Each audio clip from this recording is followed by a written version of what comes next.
राधे राधे। गीता के पिछले अध्याय में हमने देखा कि भगवान श्री कृष्ण ने अर्जुन को अपना विराट रूप दिखा दिया। श्री कृष्ण ने अर्जुन को कुछ ऐसी ऐसी बातें बताई जिनके द्वारा हमारे दिमाग को, हमारी सोच को और ब्रॉड होने का रास्ता मिलता है। दोस्तों, हमें ये पता चलता है कि भगवान श्री कृष्ण इस नेचर के हर एलिमेंट में किस तरह हैं। इस दुनिया में जितना खाना पीना, सोना, लोगों से कम्युनिकेट करना, अपना काम करना, एक्सरसाइज करना, ये सब ज़रूरी है, उतना ही ज़रूरी है भक्ति करना, भक्ति योग। इसीलिए भगवान श्री कृष्ण ने गीता के 12th चैप्टर में सिर्फ और सिर्फ भक्ति के बारे में बताया कि भक्ति करके इंसान अपने जीवन में किस तरह से चेंजेस ला सकता है। सो आप भी अगर अपने लाइफ में कुछ चेंजेस लाना चाहते हो, कुछ पॉजिटिव चेंजेस लाना चाहते हो, अपने आप को डेवलप करना चाहते हो, तो ये वीडियो एंड तक देखना।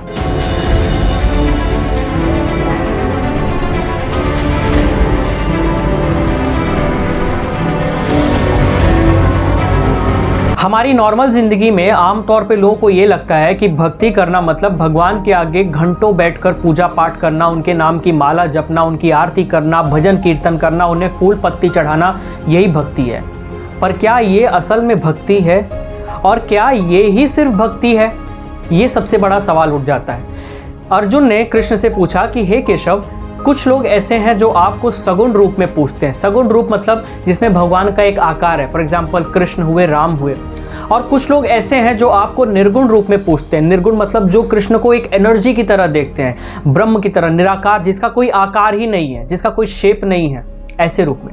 तो कृष्ण से पूछते हैं कि आपको इन दोनों में से कौन पसंद है, सगुण रूप की पूजा करने वाले या निर्गुण रूप की पूजा करने वाले? जिसके जवाब में श्री कृष्ण कहते हैं कि हे अर्जुन, जो लोग मेरे सगुण रूप की पूजा करते हैं, मुझे एक शेप में देखते हैं, वो मुझे ज़्यादा पसंद है, क्योंकि वो लोग मुझसे बहुत जल्दी कांटेक्ट कर लेते हैं। और वो लोग जो निर्गुण रूप की पूजा करते हैं वो भी मुझे पसंद है। मुझे ऐसा कोई नहीं है जो कृष्ण को पसंद ना हो। जो लोग मेरे निर्गुण रूप की पूजा करते हैं मुझे वो भी पसंद है। पर दिक्कत ये हो जाती है कि जब वो मेरी पूजा करते हैं तो उन्हें मुझसे कांटेक्ट करने में दिक्कत होती है, क्योंकि जो सगुण रूप की पूजा करता है उसके सामने एक आकार है, मेरा एक आकार है, मैं हूँ, जिसके ऊपर वो कॉन्सेंट्रेट कर सकता है। और जो निर्गुण रूप की पूजा कर रहा है उसके सामने तो कोई ऐसा आकार है ही नहीं।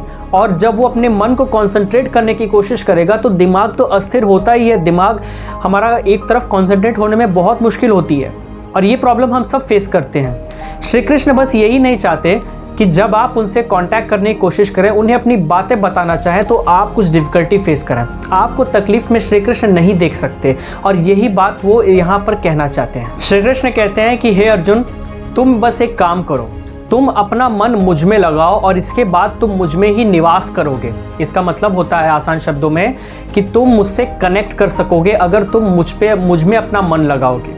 अगर तुम ये भी ना कर सको तो चिंता मत करना। किसी भी चीज़ को अचीव करने के लिए प्रैक्टिस करना ज़रूरी है। किसी भी चीज़ में परफेक्शन के लिए प्रैक्टिस करना ज़रूरी है। एक क्रिकेटर को अगर अच्छा बैट्समैन बनना है, अच्छा बॉलर बनना है, तो उसे उसके लिए प्रैक्टिस करना होगा। कृष्ण कहते हैं प्रैक्टिस और कंसिस्टेंसी के साथ तुम मुझ तक पहुंच जाओगे। अगर आज की ज़िंदगी में इसे देखा जाए तो प्रैक्टिस और कंसिस्टेंसी के साथ हम अपनी ज़िंदगी में जिस गोल को अचीव करना चाहते हैं उस गोल को अचीव कर सकते हैं। श्री कृष्ण कहते हैं कि अगर तुम ये काम भी ना कर सको तो अपने सभी कामों को बिना किसी अटैचमेंट के, यानी प्रॉफिट या लॉस के बारे में सोचे बिना बस अपने काम को कर देना। हमारी ज़िंदगी में जो बेसिक दुखों के कारण है, जिसकी वजह से हमारी ज़िंदगी में दुख आते हैं, वो है लालच और इच्छा। इसी लालच और इच्छा से ऊपर उठ के सोचने की ज़रूरत है। अगर मैं ये सोचूं कि इस काम को करने के बाद मुझे इतने पैसे मिलेंगे, मेरा ये फ़ायदा होगा, और वो काम करने के बाद मुझे वो फ़ायदा और वो पैसे ना मिले तो मुझे दुख होगा। और यही जो दुख है, इसी के ऊपर उठ के सोचने पर ही सुख मिलता है। इसी से बाहर निकल के सोचने पे हम अपने काम को परफेक्शन के साथ कर पाएंगे, क्योंकि हमारे मन में किसी और चीज़ की चिंता ही नहीं होगी। श्री कृष्ण कहते हैं कि जिस इंसान को तारीफ और बुराई से कोई फ़र्क नहीं पड़ता, जो हर सिचुएशन में एक तरह रहता है, जो सबको इक्वली ट्रीट करता है, वो इंसान मुझे बहुत पसंद है। वो असल में भक्ति कर रहा है, जिसके अंदर कोई स्वार्थ नहीं है, जिसकी ज़िंदगी में एम्बिशन तो है, लेकिन वो एम्बिशन सोसाइटी और अपने समाज को लेकर, अपने लोगों को लेकर है। वो इंसान मुझे बहुत पसंद है क्योंकि उसके मन में कोई स्वार्थ, कोई सेल्फिशनेस नहीं है, और वो असल में मेरी भक्ति कर रहा है। इस चैप्टर में देखा जाए तो भगवान श्री कृष्ण ने सिर्फ और सिर्फ भक्ति की बात की है। आखिर भक्ति इतनी ज़रूरी क्यों है?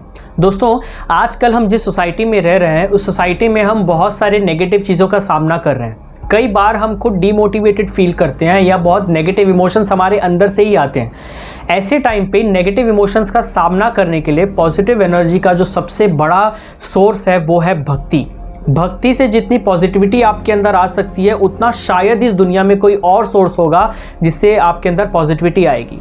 एक इंसान जो भक्ति में है, जो भक्ति करता है, उसके वाइब्स ही पॉजिटिव हो जाते हैं, और जिस इंसान के वाइब्स ही पॉजिटिव हो जाते हैं वो अपने आसपास भी खुशियाँ बिखेरता है। वो उसके पास दुख के लिए समय ही नहीं होता, वो हर छोटी छोटी चीज़ में कुछ ना कुछ खुशियाँ ढूंढ लेता है, और जब वो अपने आसपास के लोगों में खुशियाँ बिखेरता है तो उसके आसपास के लोग भी खुश होते हैं, एक माहौल ही हैप्पी हो जाता है, एक पॉजिटिव वाइब्स क्रिएट होते हैं। और ये पॉजिटिव वाइब्स एक अच्छे सोसाइटी के लिए, एक अच्छे सिविलाइजेशन के लिए बहुत ज़रूरी है। इसके बिना एक फ्लरिश करना हम सोच ही नहीं सकते। सो बस इसीलिए भगवान श्री कृष्ण ने गीता के 12th चैप्टर में भक्ति के बारे में बताया।